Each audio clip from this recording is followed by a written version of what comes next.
Now at 5, student. He said to me, "Get out of here. Things are about to get bad."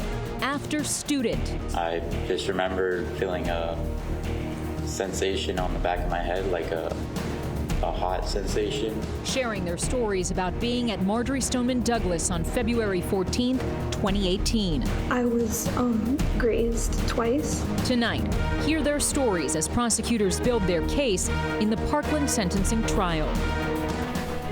We want to warn you, much of the testimony in this case is graphic and disturbing. We are being very careful about our coverage of this horrific crime, keeping in mind the sensitivities of the families, the survivors, and the community at large.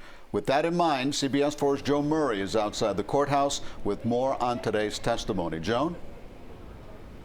Prosecutors moving through a lot of witnesses today. Now, the day began with the jury seeing very sensitive surveillance video of the shooter moving throughout the 1200 building, executing his deadly plan. That video was not shown to spectators. The day would end with emotional testimony from teachers and students who saw classmates die and who themselves were shot.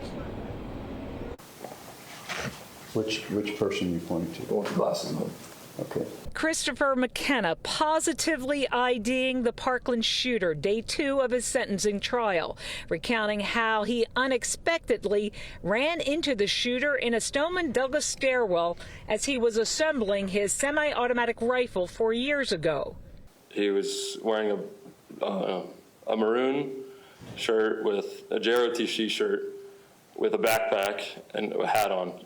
Black pants, he had a rifle in his hands. I was stunned for 1 second, and he said to me, "Get out of here. Things are about to get bad." McKenna sprinted for help, finding football coach Aaron Feis. Feis would die confronting the shooter, who had already sprayed bullets in the hallway and into classrooms. I think everyone realized it was gunshots. And then I look over and I see Alex not moving. William Alson saw his classmate Alex Schachter die as his tearful mother watched, describing being hit. While I'm laying in front of the desk, I realize there's blood all over me. His classmate Alexander Dworet was also shot. I remember feeling trickling down the back of my head and onto my chest. And then, I touched the back of my head and then my hand was all bloody. The shooter, who spent Tuesday mostly with his head down, fired into that classroom 2 times and also shot into the class across the hall, killing Alexander Dworet's brother, Nicholas Dworet, and Dworet's classmate, Helena Ramsay. It was so loud.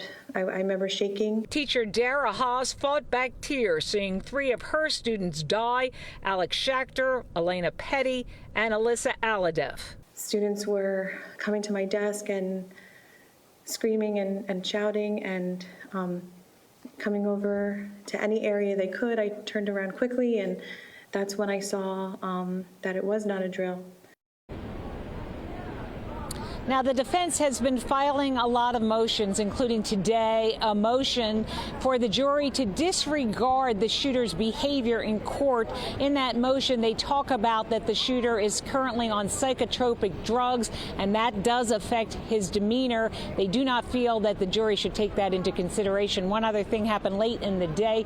For the first time in 2 days of testimony, the defense actually cross-examines a prosecution witness